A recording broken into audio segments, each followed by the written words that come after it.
ये हुकूमत फेल हो गई है, नाकाम हो गई है।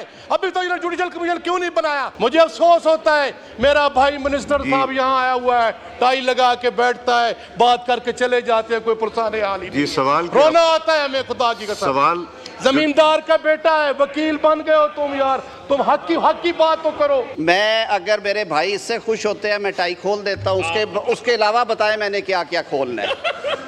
बात ये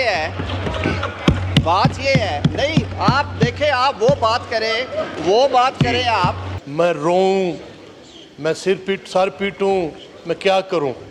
काश्तकार का कोई पुरसाने हाल नहीं है। हुकूमत जो है वो लंबी तान के सोई हुई है। ये मैं समझता हूँ इनको कोई होश हवास भी नहीं है इनका। मैं समझता हूँ कि ये अवाम का अगर मैंडेट लेके आते तो ये अवाम को मुंह दिखाने के काबिल होते। ये अवाम को मुंह दिखाने के काबिल नहीं है, खुदा की कसम। सर मैं अभी सीधा गांव से आ रहा हूँ, परसों मैं गया हूँ सर एक जगह फाता देने के लिए, काड़ती के पास। वहाँ काफ़ी लोग काश्तकार बैठे हुए थे। मैंने कहा बेटा कैसे गंदम बेच रहे हो? आखिर जी हम तो 6,000 रुपये की ले रहे हैं जी। यार क्यों झूठ बोलते हैं कौम के साथ, अवाम के साथ, इस हाउस के सामने? आपकी हुकूमत की कोई पॉलिसी नहीं है, आपकी हुकूमत की कोई नुक्ता नजर नहीं है। आपने खुद कहा है कि हम नहीं खरीद नहीं सकते, आप किस मुंह से बात कर रहे हैं? आपने जो गंदम इंपोर्ट की है, और मौजूदा हुकूमत ने भी सर 70 अरब रुपए की गंदम इंपोर्ट की है, इस पे जुडिशल कमीशन बनाया जाए। ये कौन गद्दार है जिन्होंने मुल्क का खजाना लूटा है, जिन्होंने पाकिस्तान के 25 करोड़ काश्तकारों का हक छीना है, उनके बच्चों की ग़िज़ा छीनी है? अगर कोई शामिल होगा तो उनका अवाम गिरबान पकड़ेंगे।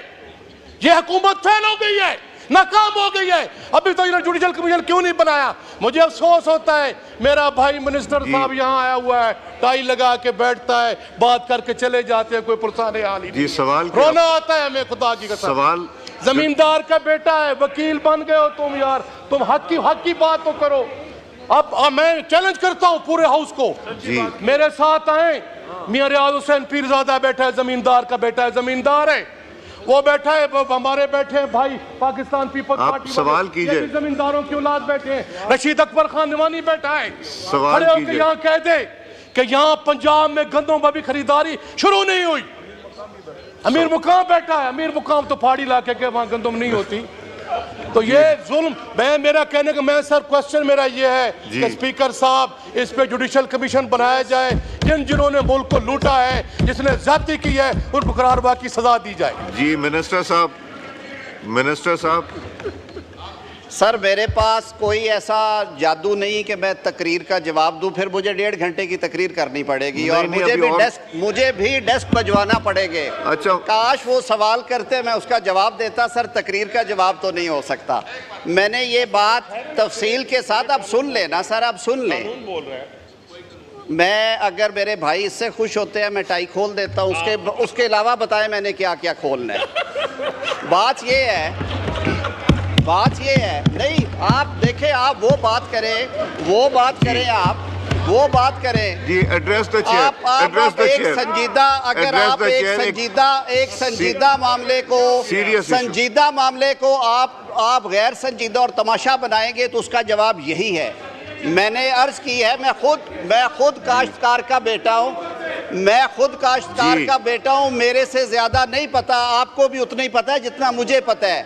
मैंने अर्ज की है कि जो वफाकी हुकूमत ने, मस्ती खेल साहब 40% इजाफा कर सकती थी, हमने कर दिया।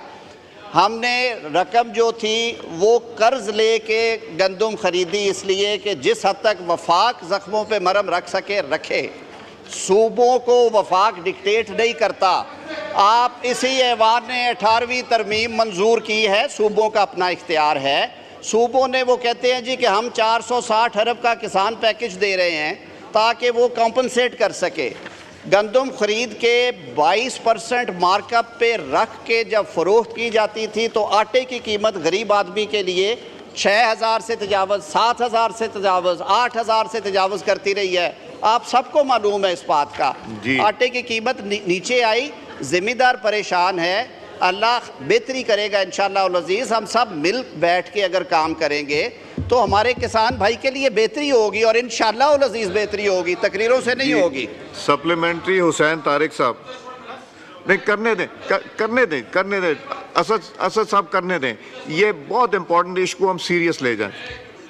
जी असद कैसर साहब।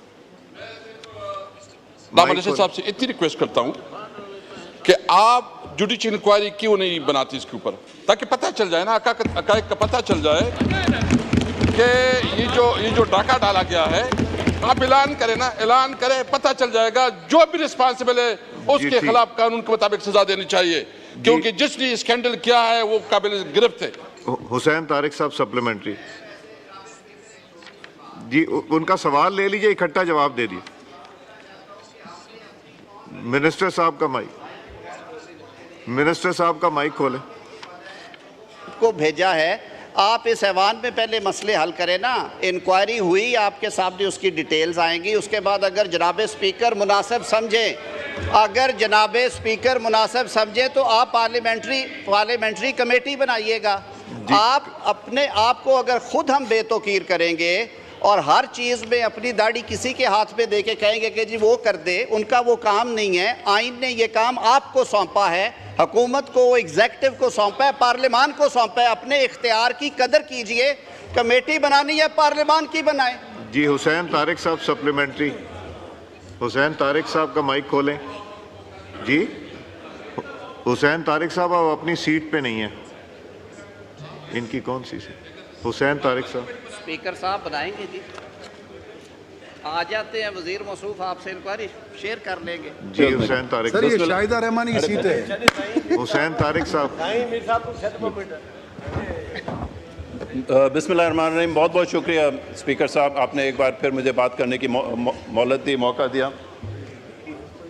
सर, यहाँ पे जो बात हो रही है, अब मैं पहले भी आपसे ये रिक्वेस्ट कर चुका था, आज मिनिस्टर साहब ने भी ये बात की कि इसके ऊपर एक कमेटी बननी चाहिए थी, और मैंने पहले भी आपको रिक्वेस्ट किया था कि स्पेसिफिक TORs के साथ, ये नहीं कि हम जनरली एक और कमेटी बना लें, लेकिन स्पेसिफिक TORs के साथ। अब 2 महीने गुजर गए, किसान रोड पर है, 2 महीने गुजर गए, हमें ये नहीं पता कि वो किसने ऑर्डर किया कि ये इतनी सारी गंदम आए सर, और वो भी उस टाइम पे गंदम आए जब हमारे किसान की गंदम उस वक्त प्रोसेस सोइंग हो गई थी। अब यील्ड उसका मतलब वो अब हमारा आ गया था, हम उसको हार्वेस्ट कर रहे थे।